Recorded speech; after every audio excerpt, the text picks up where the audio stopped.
Hello, Turtle fans! I just got done watching the latest Teenage Mutant Ninja Turtle movie, Teenage Mutant Ninja Turtles Mutant Mayhem, and with this animated approach into our Heroes in a Half show, we follow them in New York City as we've always have before, only this time discovering they are not the only mutants roaming around New York City. From here, the Turtles must decide whether they want to stick with their mutant brethren or maybe help defend humankind, even if humans see them as monsters. And that's all pretty much without giving any spoilers to you guys. This will be a spoiler-free review. When the movie is officially released, I will be doing a spoiler review on the movie because as a Turtle fan, there's a lot I want to get off my chest. And there's also a mid-credit scene in here to tease the next movie, and that's something we're definitely going to want to talk about. But getting back into spoiler-free territory, I remember when this movie was first announced. An animated Teenage Mutant Ninja Turtle movie produced by Seth Rogen. Oh, the crowds were going wild, and not in the way I thought everyone would be. Many Turtle fans thought Seth Rogen was just the wrong choice for this, that what is even the point? Why animated? Give us a new live action interpretation. But I'm surprised people were doubting Seth Rogen when I feel like he's very much proven himself in the producing department with comic book properties. The Boys is a fantastic TV series that I think surpasses the comic books. Invincible is also being adapted very well, and that has Seth Rogen attached to it. So honestly, I kind of knew the Turtles would be in safe hands with Seth Rogen, even though we don't really focus too much on the comic book aspect of the Turtles. His approach with wanting to focus on the teenage side of things with these Turtles, I thought would be a smart way to go, because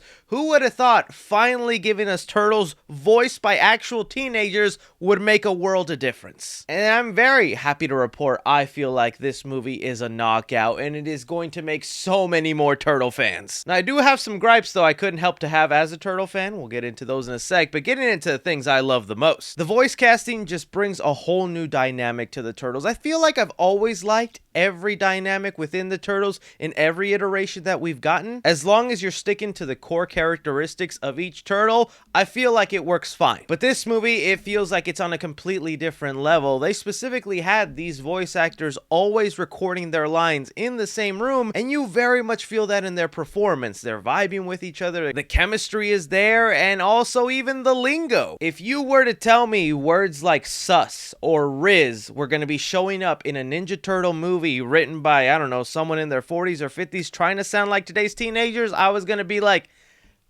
no, don't.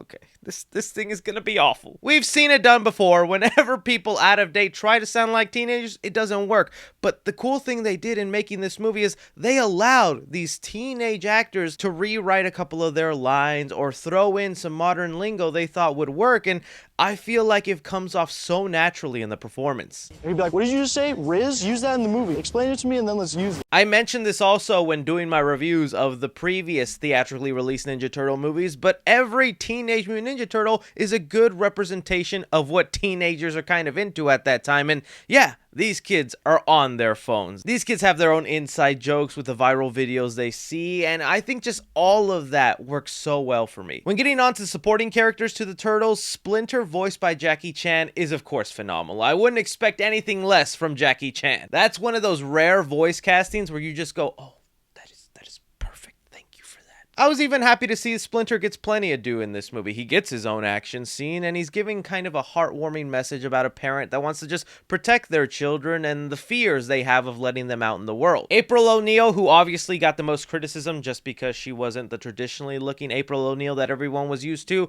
I thought she was great. Whether you like the design of April O'Neil here or not, she stays true to the character. She's just also a teenager who had an giant embarrassing moment in her high school, and now she's just kind of trying to fix her reputation and make her high school peers admire her. But I thought her back and forth interaction with the Turtles worked just as well as any previous April O'Neil. Probably the biggest positive, though, is the animation and soundtrack for me. I've already seen so many people always want to bring up Spider-Man Into the Spider-Verse for the inspiration here, but I really feel it's two completely different styles. What Mutant Mayhem tries to go for is what a teenager would be scribbling in their notebook when they're bored in class. Misshapen faces. These humans in here kind of look horrifying and really ugly, but that was the point of it. When it comes down to the action scenes paired up with the awesome soundtrack they have in here, As a Turtle fan, you can't help but to smile. It's all really beautiful to look at and has all the energy and fun you would expect from the Turtles. I honestly think Ninja Turtle fans are so blessed because there never goes a 10-year period without us getting a new adaptation of these Turtles, and they still try to do some fresh things, because although this movie still gives us the origin and how these Turtles came about, which you would think with the way they treat, like Batman, Spider-Man, and all those, even Superman, where they get movies now where they just skip the origin because they assume you know it, but every single Turtle movie has to mention or flashback to their origin. It feels like they would retread a lot of the same things, but I think the direction that they're headed in this version of the Turtles is exciting and different. Where the Turtles are by the end of the movie, I think sets up some exciting possibilities for stories that weren't capable to be told in other iterations, and it'll really show us a different aspect of Teenage Mutant Ninja Turtles that we hadn't seen before, and I feel like that is just so exciting on its own, along with the capabilities of animation letting you grow up with these characters. I don't see how a Turtle fan wouldn't be excited with all those possibilities. Now, again, I did mention, though, I've been a Turtle fan for so long, and there were like a couple of things that irked me about this movie. Very minor, didn't ruin it for me, but I still definitely want to mention because maybe I can save a couple of Turtle fans out there. For so long, fans have complained about, why don't you use the classic villains in their lineup and put them in a movie? And this movie includes about a dozen different iconic villains that some of us might have grown up with, all voiced by some really popular people in Hollywood. I know Mondo Gecko with Paul Rudd was a fun part of this movie. You have Bebop and Rocksteady voiced by Seth Rogen and John Cena, and Superfly voiced by Ice Cube is a real threat and a different take on the Superfly character than you might have been used to, especially if you remember the Baxter Stockman version. But I think it was the overpacked nature of all these mutants that if you have a favorite villain in there, they're not going to have that much time to shine. They do have like one or two lines, and I do think it kind of sucks that they just busted out all of their origins to these unique villains in one go and just say, oh, they were mutated around the same time you were mutated too, Turtles, so we all came out together. When you could honestly argue as a Turtle fan, each one of these villains deserves maybe their own full-fledged movie with their more traditional origins being used in there. I think like Genghis Frog is one that has such kind of a cool origin, but only 1/4 of the punk frogs were included in here. I do think it's interesting what they do with the villains by the end of the movie, because again, it opens the possibilities that it's like, whoa, what's that gonna be like then for the sequels? But really, that's about it. The handling of the villains and what they decide to do with them in this movie, I just felt like there could have been more they could have done. Still, though, it's all because it's a new interpretation. There's going to be major changes. There's going to be major rewrites. Things aren't always going to look like the Turtles you grew up loving and knowing, and I think that's always the fun of the Turtles. So for Teenage Mutant Ninja Turtles Mutant Mayhem, I'm going to give action 4 stars here. When you have cool animation, stylistic, and you throw in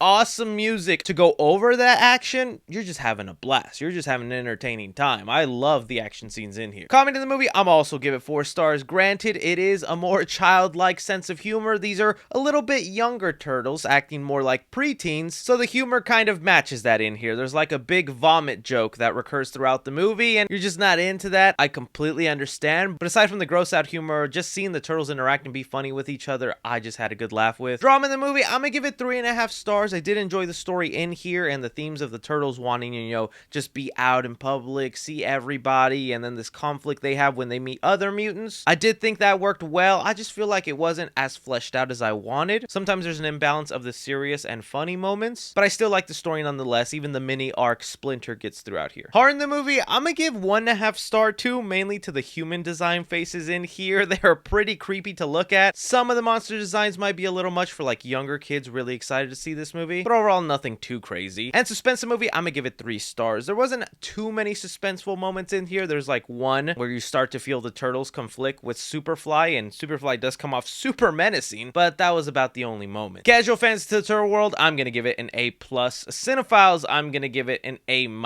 and critically, I'm going to give it an A-. For me, I think Teenage Mutant Ninja Turtles Mutant Mayhem deserves the 3C guarantee.